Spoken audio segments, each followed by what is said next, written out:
Olá, meus queridos, tudo bem? Como é que vocês estão?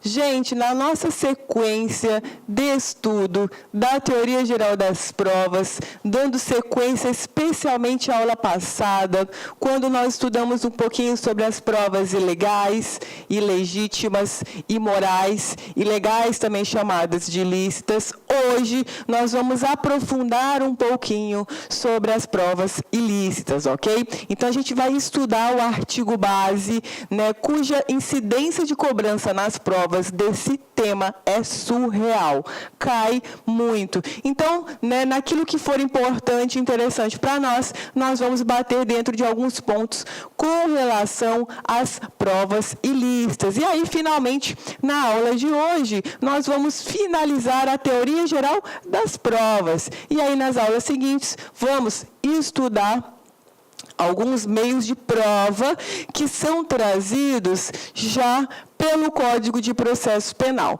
Lembrando, é claro, que aquele rol, aquelas provas que são elencadas ao longo do Código de Processo Penal, não é um rol taxativo, ok? Embora seja necessário que nós saibamos todas elas, a forma como elas são trazidas no Código de Processo Penal, o magistrado, a acusação e a defesa não estão adstritos, limitados, né, a produzir aqueles meios de prova somente, ok? Então, meus queridos, na sequência, dando continuidade à aula passada, o artigo 157 é que vem aí regulamentar praticamente tudo o que nós temos com relação às provas ilícitas. Lembrando, meus queridos, que esse 157, ele é uma norma infraconstitucional que nada mais fez do que regulamentar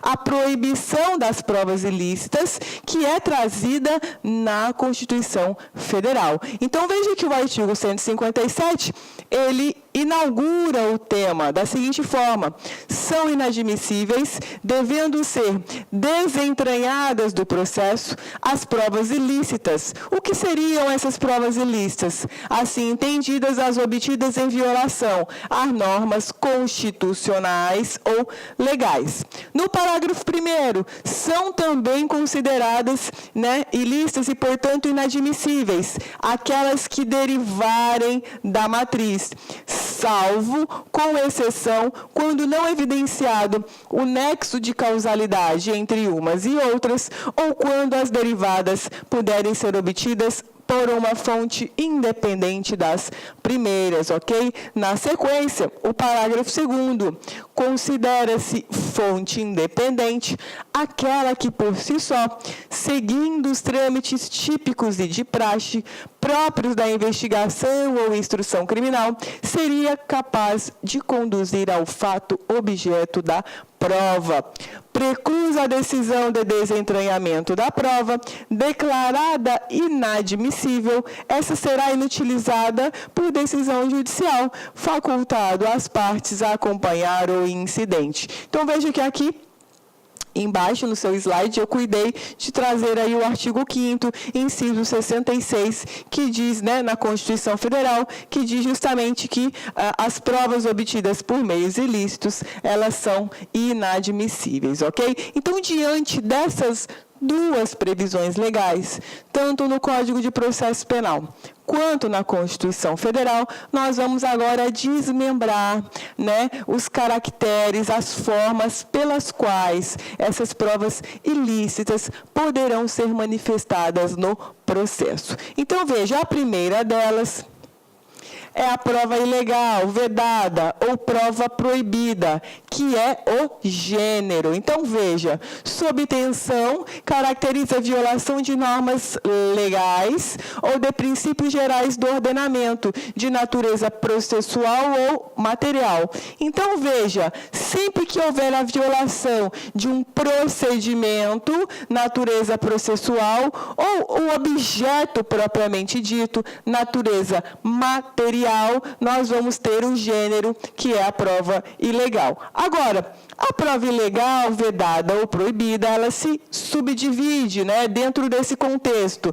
Dentro do contexto da violação dos princípios gerais do direito e das normas de natureza processual e material, a gente tem, então, a primeira espécie, que é a prova ilícita, obtida por meio ilícito. Então, veja, nós trabalhamos sempre com a violação de uma regra de direito material. Então, veja, meus queridos, que a prova ilícita, em regra, ela é obtida fora do processo. Então, nós dizemos que é extraprocessual. Então, olha lá. É uma prova obtida fora do processo. Extraprocessual.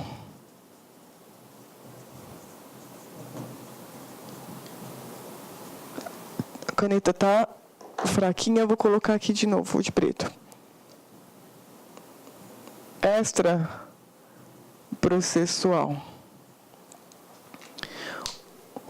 De modo, meus queridos, que aqui nessa fase, nós já vimos lá, né, nos princípios processuais penais, que sem, né, o exercício do contraditório e da ampla defesa sobre aquilo que é produzido. Porque se é um fenômeno extraprocessual, para fora do processo, significa dizer que, nessa fase do nosso sistema acusatório, necessariamente nós não temos o exercício nem do contraditório e nem da ampla defesa. Então, veja, prova ilícita, em regra, é obtida fora do processo, no momento da colheita da prova, há a obtenção da prova em momento anterior ou concomitante ao processo. Então, veja, de maneira geral, de forma prévia, de forma anterior ao processo. Olha, professora, quando então é que ela pode ser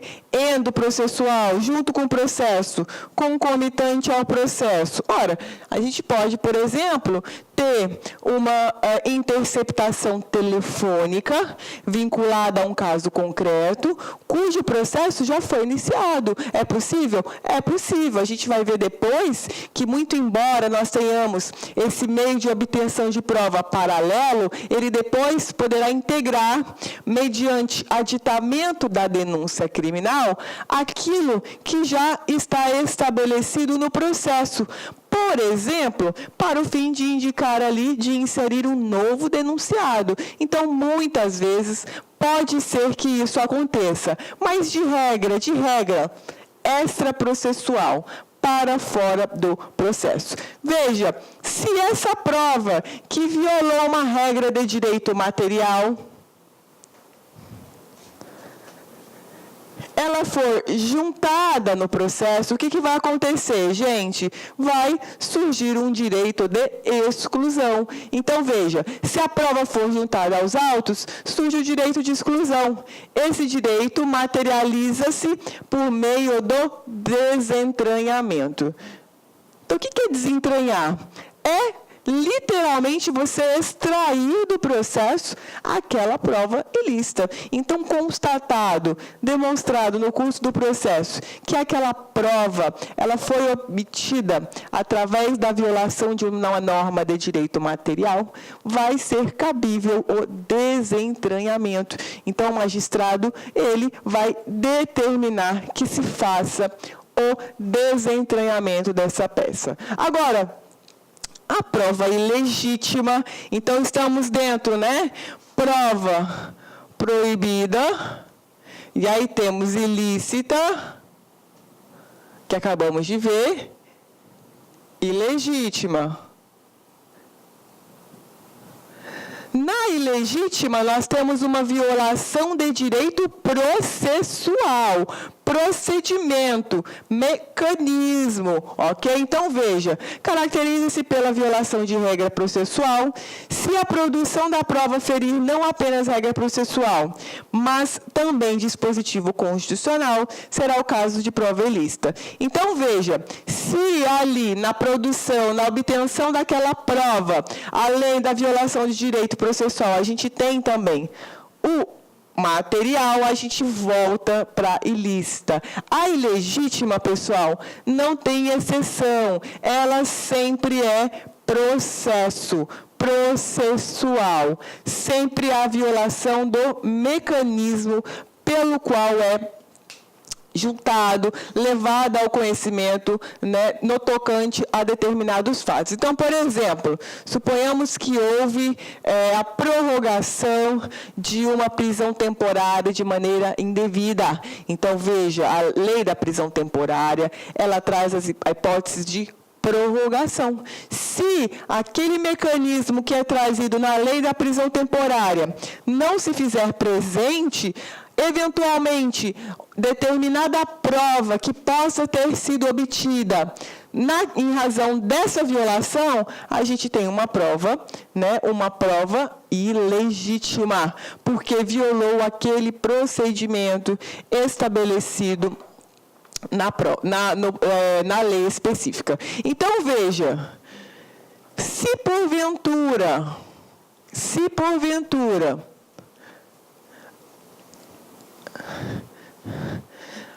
a gente estiver trabalhando com as provas ilegítimas, aqui nós vamos trabalhar com a teoria das nulidades, ok?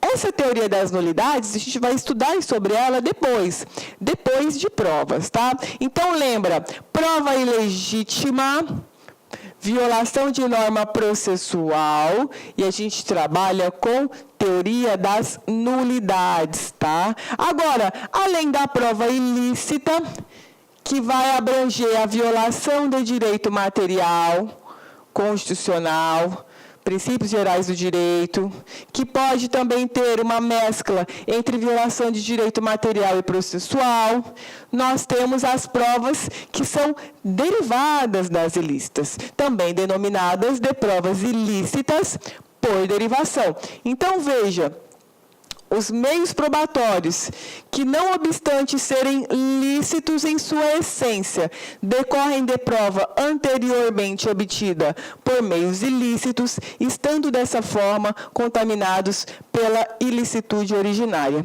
Então, veja, suponhamos que eu pratiquei um homicídio. Realmente, eu fui a autora desse crime de homicídio. Eu matei a vítima. No entanto, eu somente confessei porque fui torturada. Então, veja que muito embora, de fato, tenha se constatado que eu fui a autora do crime, e realmente eu matei, o meio pelo qual, né, a autoridade policial ou os policiais se utilizaram para obter essa verdade violou uma norma de direito material, integridade física, norma constitucional. Então, vejam vocês que essa confissão, ela é uma prova derivada da ilícita por derivação. Ora, houve a violação de um direito à integridade física, automaticamente houve a confissão. Então, essa prova confissão, ela é ilícita porque é derivada de um ato que ofendeu norma de direito material, ok? Veja que quando nós trabalhamos com essa teoria da prova ilícita... Olá, meus amigos, minhas amigas, sou o professor Luiz Antônio Carvalho, com muito prazer, muita satisfação, estou aqui para fazer um convite muito especial para você que quer continuar estudando com a professora Laila. A professora Laila, professora aqui da Lá Concurso já faz algum tempo, nossa professora aí que nós temos muito orgulho de tê-la no nosso quadro. Ela gravou, entre outros módulos, uma isolada de Direito Processual Penal, é isso mesmo, né? Direito Processual Penal, da professora Laila, tá? Este curso, essa isolada da Laila, ela tem acesso aí de 30 dias, e durante 30 dias você tem aí o direito de assistir quantas vezes quiser e na hora que desejar. Professor, qual que é o investimento? R$1 por dia, é isso mesmo, né? Apenas por R$30 você vai ter direito aí a todas essas aulas de Direito Processual Penal com a professora Laila aqui na Lá Concurso. Então espero vocês, um forte abraço, fique com Deus, tchau, tchau.